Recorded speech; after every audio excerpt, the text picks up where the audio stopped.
Je me suis tout le temps fait dire que j'étais pas bonne. Fait que... Ce que je veux aujourd'hui, coucher au grand air, les yeux fixant le ciel, l'amour en galère.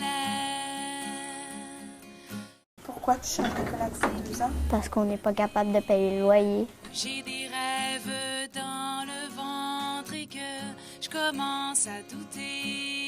Si je suis l'exemple de mes parents, eux autres, ils n'ont même pas de diplôme. Puis moi non plus, si j'en ai pas, je vais être capable de travailler dans une shop et de bien vivre. Là. Pour moi, c'est parfait. La réalité du décrochage scolaire, ça se passait dans le village, la municipalité, la ville. Et ça a créé une onde de choc dans la Naudière. La région des Laurentides, c'est une région en croissance économique, démographique, mais qui possède aussi un des plus hauts taux de décrochage au Québec. On veut garder nos jeunes en région aussi. Très peu de jeunes allaient en formation professionnelle. On veut aussi qu'ils aient un avenir intéressant.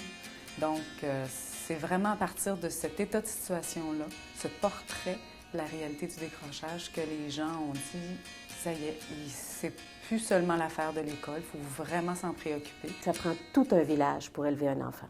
Mon cœur est un ballon et plus vous soufflez dedans, plus je vais m'approcher des nuages.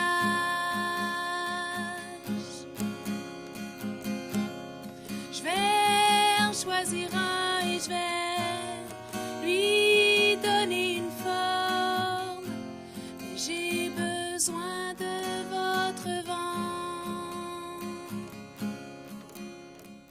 Les CLD, MRC. Direction des commissions scolaires, direction de la Ville de Montréal. Directrice des directeurs de Centre local d'emploi, municipalité régionale de comté. Des gens de Centraide, des gens d'Emploi Québec. On parle des 9 commissions scolaires francophones de la Montérégie. Les collèges privés également qui se sont joints à l'entente de collaboration. Les 6 cégeps aussi de la région, la conférence régionale des élus de la Montérégie-Est, ainsi que le forum jeunesse du même territoire. Les 2 universités, les 2 collèges publics, les 4 commissions scolaires. La santé, les réseaux jeunesse, les syndicats. Le Carrefour Jeunesse Emploi. C'est maintenant aussi la Fédération des caisses des jardins. Le ministère de l'Éducation, le secrétariat à la jeunesse et finalement une compagnie privée la plus importante des Laurentides, Bell Hélicoptère. Quand je suis en tempête devant mes cahiers ouverts, le soir c'est votre bise qui gonfle mes voiles. Alors le matin, plus fort que cyclone, j'enfile ma confiance. Je t'encourage. Tu l'encourages. Il t'encourage. Nous t'encourageons. Vous l'encouragez. Il t'encourage. Il y a toujours des personnes ressources pour aider à t'éclairer. Moi, c'est ça que j'ai fait. Ça a pris plusieurs années avant de m'en rendre compte. Va voir quelqu'un pour t'aider. C'est une réalisation que je vais faire pour moi. Apprendre et découvrir des choses. J'ai réussi à avoir mon diplôme d'études secondaires, ce que je pensais que j'allais jamais obtenir. Quand je l'ai reçu, je sautais au plafond, j'ai appelé ma mère, j'ai appelé toute ma famille pour leur dire, puis j'ai fait le party. Moi, la phrase « né pour un petit pain », j'ai toujours trouvé que c'était pas vrai. Fait que je t'encourage à poursuivre tes rêves parce que tout est possible.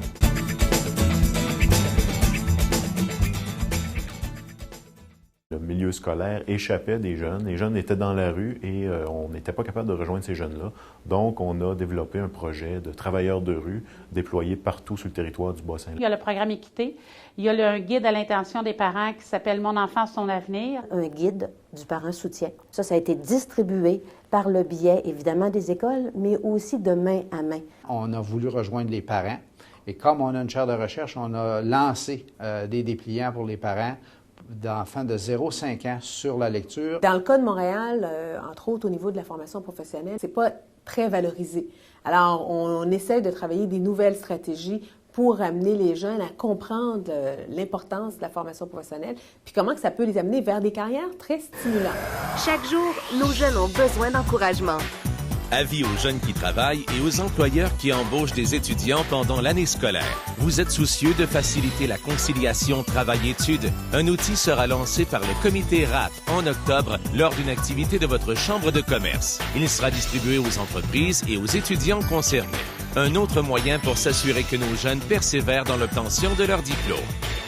Encourageons nos jeunes. Leur avenir, c'est aussi le nôtre. On a osé faire une tournée pour entendre les jeunes sur ce qu'ils avaient à dire sur comment ils se sentent à l'école, le sens de l'école, leur motivation, le rôle des personnes significatives.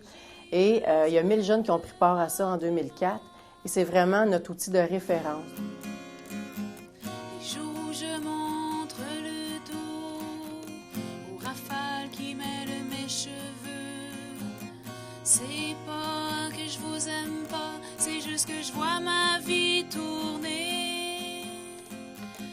Faites en sorte que ne s'envolent pas les dernières feuilles de mon enfance. Une truite dans l'eau glacée, je peux encore me laisser bercer. Et mon cœur est un ballon et plus. Je pense qu'on peut comparer ça un petit peu à un bordeur collé. En fait, notre rôle, c'est un petit peu de courir autour du troupeau, des brebis, et pas même d'aller chercher des gens, des fois, qui se sont égarés, et de les réunir ensemble pour aller dans une même direction. C'est un univers où tout le monde prend connaissance de tout le monde pour agir dans le bien d'un jeune. C'est comme un ballon, c'est ton cœur, et plus tes parents t'encouragent, plus tu vas avoir d'amour dans l'air et tu vas être plus joyeux. Qu'il soit père, grand-père ou même mon oncle ou employeur, il y a vraiment quelque chose à faire pour encourager nos jeunes. Que tous les jours, ces jeunes-là ont besoin d'encouragement et ont besoin aussi de gens qui leur donnent une tape dans le dos, qui leur disent « oui, tu es capable ». Fait que dans le fond, c'est ça qu'ils ont besoin de nos jeunes, puis ils ont besoin que ça vienne de toutes parts. La persévérance scolaire, c'est vraiment une responsabilité collective, partagée, et auquel tout le monde doit contribuer en fonction de ses missions, mais aussi quelquefois en changeant des choses dans la manière dont on fait les choses. Il faut que chaque milieu s'implique dans une démarche qui lui est propre, compte tenu de ses besoins particuliers. Montréal veut se faire nourrir par ce qui se passe dans les autres régions. Et à Montréal, à partir de ce qui va venir des autres régions, va être capable de développer sa stratégie qui va lui être propre à cause de sa réalité urbaine. Mais on sent le goût de créer ces alliances interrégionales pour vraiment aller un cran plus loin. Il veut dire qu'il veut parler. Des fois, il a des difficultés et il veut avoir de l'aide. Il ne faut pas oublier que la principale clé demeure l'éducation. Plus on va permettre à des jeunes d'aller se former, de recevoir une éducation, plus on risque de les éloigner de façon permanente de la pauvreté. Parce qu'on n'est pas capable de payer le loyer. On ne peut pas se permettre d'échapper des jeunes. Même quand on observe des résultats encourageants, que les taux de diplomation se sont améliorés ou que les taux de décrochage ont baissé, c'est important de continuer à travailler parce que ça prendrait peu de choses pour que la priorité soit reléguée un petit peu plus bas dans la liste des priorités qu'on a dans nos régions.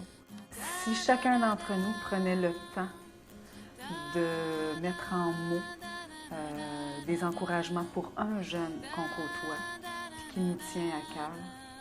Si cette chaîne-là débutait aujourd'hui, je suis convaincue que dans les prochaines années, on verrait grandir des jeunes de manière plus épanouie, plus convaincus qu'ils ont un rôle à jouer et qui sont importants à nos yeux. Mon cœur est un ballon et plus